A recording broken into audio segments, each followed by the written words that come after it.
Gracias, presidente. Saludando a nuestra colega y presidenta del Consejo de Ministros y a los ministros que lo acompañan. Presidente, estamos discutiendo, desde mi punto de vista, la ley más importante que nos corresponde al Parlamento discutir cada año, la ley de presupuesto. Una ley que este año alcanza los 157.000 millones de soles, pero que en su contenido, presidente, no involucra solamente el cómo distribuimos los recursos. Lo principal de este debate es hacia dónde queremos llevar al Perú a los próximos años, cómo queremos crecer y en dónde queremos estar en 3 años y medio cuando el Perú celebre el bicentenario de nuestra República. No es lo mismo, presidente, asignar un sol en Lima, Moquegua o Arequipa que hacerlo en Loreto, Huánuco, Huancavelica o Cajamarca. En las primeras hablamos de las regiones más competitivas del país, en las segundas de las regiones menos competitivas, pero a su vez son las regiones más pobres y las que tienen menos infraestructura. Estamos escuchando hasta el momento una gran cantidad de pedidos para asignar recursos a las diversas regiones. Pero estos pedidos, presidente, no tienen correspondencia cuando se trata de también ver de dónde conseguimos los recursos para poder atender estos pedidos. Yo quiero recordar a la representación nacional algunas cifras. Este presupuesto, como dije, son 157.000 millones de soles. Pero ¿saben cuánto perdemos por evasión de impuestos? Cerca de 58.000 millones de soles. Por exoneraciones, cerca de 17.000 millones de soles. Y por corrupción, según la Contraloría General de la República, 12.600 millones de soles. Es decir, 86.000 millones de soles perdemos cada año por lo que el país, el fisco, deja de cobrar o pierde por estos flagelos.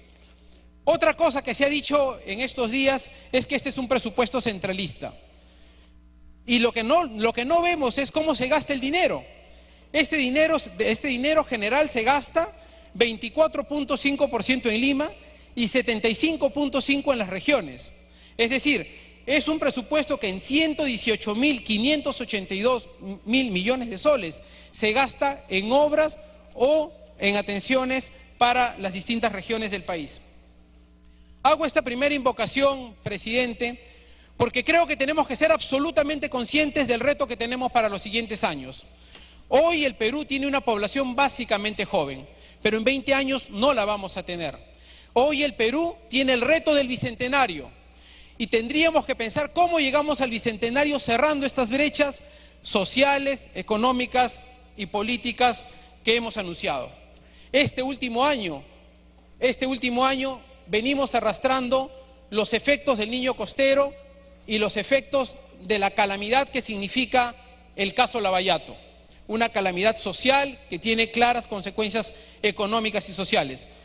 El año 2017 se ha logrado crecer, o se estaría logrando crecer 2.8, pero sin embargo, a pesar de estos desastres que significa el caso Lavallato y el fenómeno del Niño Costero, se prevé que el 2018 podamos crecer 4%. Y esperamos que para el 2021 podamos haber retomado un crecimiento entre el 6 y el 7%. Una vez más la pregunta es, ¿cómo queremos crecer y cómo queremos distribuir la riqueza del Perú? Y tomando esta reflexión, presidente, quiero traer a la representación nacional un segundo elemento. Necesitamos ser más responsables y conscientes con el momento que vivimos. Estamos cayendo en la tentación del populismo fiscal. Este Parlamento tiene, como lo dijo alguno de nuestros colegas ayer, tiene proyectos de ley que si se aprobaran afectarían 18.000 millones de soles cada año por populismo fiscal.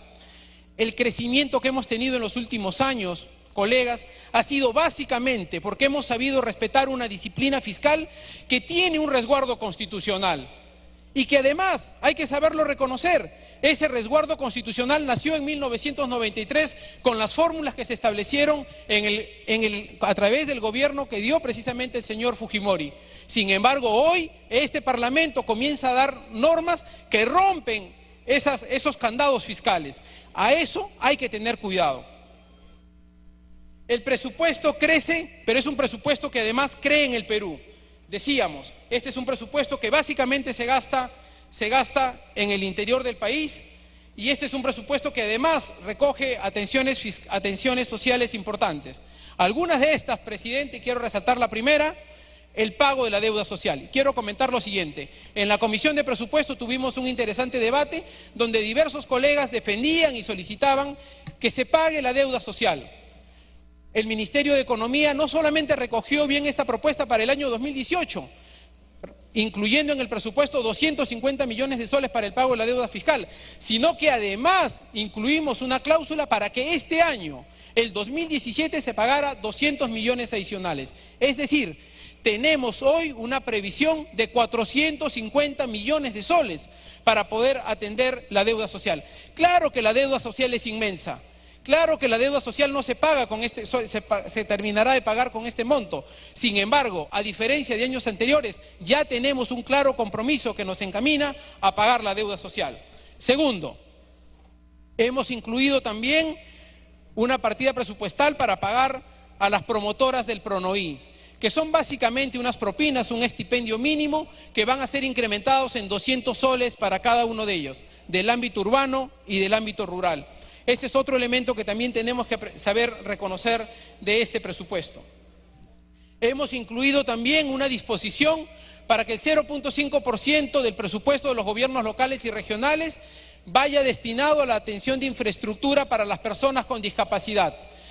Nos llenamos permanentemente los discursos sobre las atenciones a los sectores con discapacidad. Sin embargo, los gobiernos locales y regionales normalmente no atienden esta demanda, que hoy lo hemos puesto en la ley para que sea una obligación. Por último, quiero resaltar también que hemos propuesto, si me permite un tiempo adicional, presidente. Sí, un minuto para que termine, uno más, ¿no? Quiero resaltar un tema adicional, presidente. A la catástrofe que hemos sufrido por lo del Niño costero nos demuestra que el Perú geográficamente es un país vulnerable frente a los desastres y que el fondo de contingencia que tenemos en el país podría ser insuficiente frente a un desastre mayor.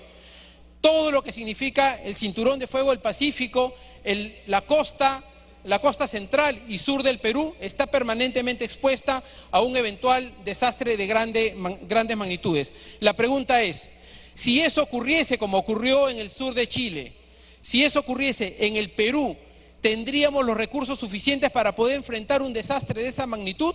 Frente a eso, hemos propuesto que los países miembros de la Alianza del Pacífico podamos negociar conjuntamente un bono de catástrofe.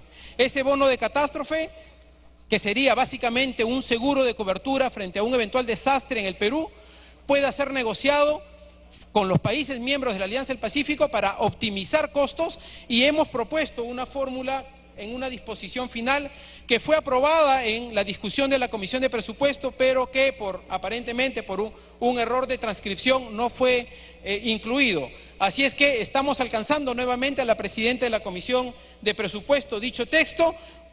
No lo voy a leer en detalle para no extenderme más, pero quiero precisar, presidente, que esta autorización para suscribir documentos para el diseño y evaluación de protección financiera frente a desastres es una atención que deberíamos atender de manera prioritaria y que tiene que ser incluida en el presupuesto. Gracias, presidente.